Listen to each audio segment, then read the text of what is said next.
Welcome to the beautiful land down under, Australia. With dashing scenery, the city of Melbourne hosted the premiere of this year's edition of the IAAF World Challenge.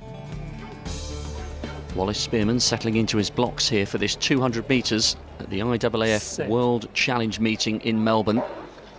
We know the Americans in good form, had a windy 9.92 over 100 metres in Texas earlier this season.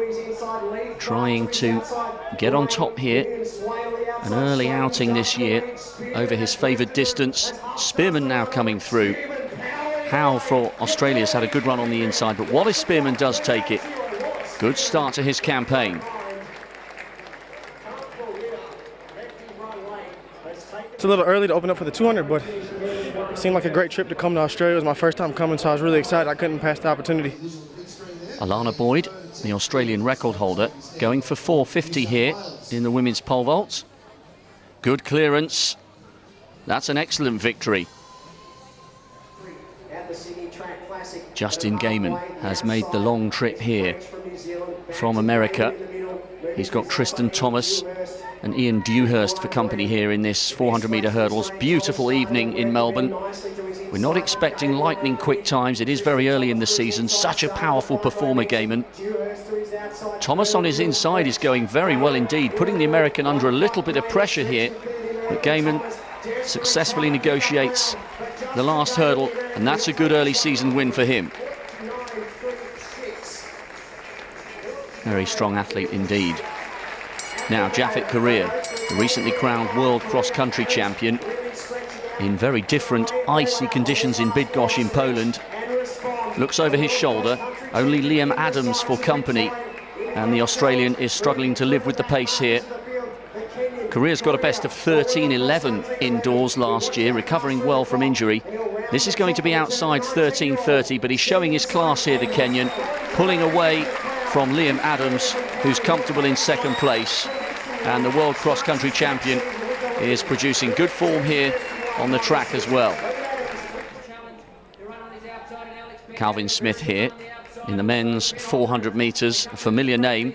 His father, the former world record holder over 100 metres, and Smith has sometimes struggled to live in the shadow of his father's reputation, but again, a good outing here in Australia for the American. Semi-finalist at the World Indoors last year. Good win. It's not the time I really wanted, but I mean, it was a little windy on the back stretch, but other than that, I'm pretty happy based on the ride out here and stuff. Everybody says running's in my blood, so they expect me to be at that top level. And usually, sometimes at meets before we get down, they say, yes, that's Calvin Smith, da-da-da. And I'll be like, okay, now all the attention's on me to win. Coming up to the climax of this women's 800 metres, Angela Smith of New Zealand trying to challenge Kelly Hetherington, the taller athlete, now in command here in the last 100 metres. Smith doing everything she can to stay in touch, but Hetherington pulling away. Smith's doing well here to maintain rhythm in second place, but Hetherington is going to take the victory in front of an appreciative home crowd. Just outside 2:02, not a bad performance. Greg Rutherford, the Olympic long jump champion, very early in the season here, renewing his rivalry with Mitchell Watt. Not expecting huge distances, that's about 8:10, not bad. Now can the man who finished second behind him in London last summer put him under pressure here in Melbourne? Not quite as good from the Australian, 8:01, he's in second. It was not a bad night tonight, to be honest. If you would have said earlier today I would have jumped 8:10, I would have beaten your hand off, to be honest.